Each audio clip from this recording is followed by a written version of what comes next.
Assalamualaikum warahmatullahi wabarakatuh. Bertemu kembali dalam acara Kulhah, yakni kuliah harian. Pada kali ini saya akan menyampaikan beberapa hal, yakni berkaitan dengan beberapa nasihat yang terdapat dalam kitab Nasaihul Ibad. Yang pertama adalah khoslatani la syai'un afdalu minhuma al-imanu billahi wa naf'ul muslimin. Dua perkara yang tidak dapat diungguli. Ada dua perkara yang tidak dapat diungguli. Apa saja? Yang pertama adalah al-imanu billah. Beriman kepada Allah Subhanahu wa ta'ala. Perlu diketahui, ternyata iman kepada Allah Subhanahu wa ta'ala itu butuh latihan-latihan dalam peningkatan keimanan. Ya, iman itu bertahap. Ya, seperti perkembangan anak, mulai dari kecil, remaja, dewasa sampai ke orang tua. Begitupun tingkatan iman itu berbeda-beda. Ya, ada 10%, 25%, 75%, 100%. Ya, itu kalau dikalkulasikan itu hitungan. Jadi bagaimana kita menambahkan keimanan kita kepada Allah Subhanahu wa ta'ala, dan kita harus mampu menjelaskan bagaimana cara beriman kita kepada Allah Subhanahu wa ta'ala ketika nanti kita diberi pertanyaan, dikasih pertanyaan oleh orang-orang yang tidak seagama dengan kita. Wanapun, dan yang memberikan manfaat bagi sesama lil muslimin, bagi sesama muslim. Ya, maksud dari memberikan manfaat bagi sesama muslim itu apa? Yakni dalam bentuk perkataan, dalam bentuk nasihat, dalam bentuk bantuan tenaga, dalam bentuk pikiran, dan dalam bentuk harta ataupun jabatan. Bagi yang punya perkataan baik, maka gunakan perkataan baik itu sebagai ibadah kita. Bagi yang punya nasihat-nasihat baik dan terlintas di hadapan matanya orang yang berbuat maksiat, maka berilah nasihat kepadanya. Kemudian bagi orang yang tidak punya harta, ya, dia tidak perlu sulit untuk beramal. Bisa beramal dengan menggunakan tenaga. Bersedekah bisa menggunakan tenaga.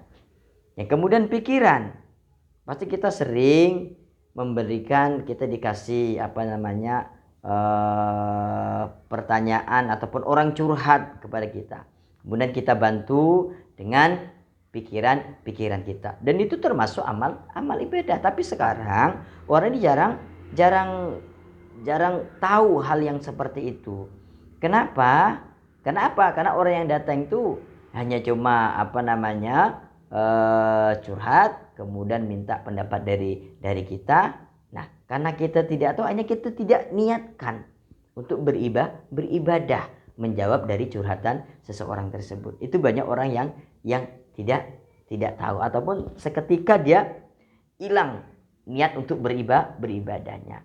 Kemudian harta, bagi yang punya harta, silahkan lakukan hal yang terbaik untuk membantu seseorang. Tidak hanya fakir, tidak hanya miskin. Nah, bisa kita berjihad di jalan Allah dengan menggunakan harta. Mana jihad tidak harus memerangi orang-orang yang non muslim. Ada kafir harbi dan ada kafir zimmi. Kalau orang kafirnya kafir harbi, silakan. Tapi kalau kafirnya zimmi masih mau membayar pajak di negara kita ini, ya perlu kita lindungi. Yang punya jabatan, silahkan bantu lembaga-lembaga yang memang dari sisi bangunannya belum ada, kita bantu, ya, baik dengan uang negara ataupun dengan uang pribadi. Kemudian yang selanjutnya adalah man asbaha la yanwi az-zulma ala akhadin ghufira lahu ma massa wa man asbaha yanwi nusratal mazlumi wa qadaya hajatal muslim kanat lahu ka ajrin hajatin mabrurah. Siapa yang bangun pagi dan tidak berniat menzalimi seseorang, maka ia mendapat ampunan dosa. Kemudian, dan siapa yang bangun pagi lalu niat menolong orang yang dizalimi, atau ia niat untuk mengabulkan hajat kebutuhan sesama muslim, maka ia memperoleh pahala ya, seperti pahalanya satu haji mabrur. Nah, jadi barang siapa yang bangun pagi tapi dia tidak ada niat untuk menzalimi seseorang, ya, tak ada niat untuk menzalimi seseorang, menyakiti seseorang, maka ia mendapatkan ampunan dari Allah Subhanahu wa taala. Ini yang pertama. Yang kedua, barang siapa yang dia bangun pagi tapi dia dah punya niat untuk menolong orang lain, maka dia akan memperoleh pahala seperti pahalanya haji mabrur satu kali.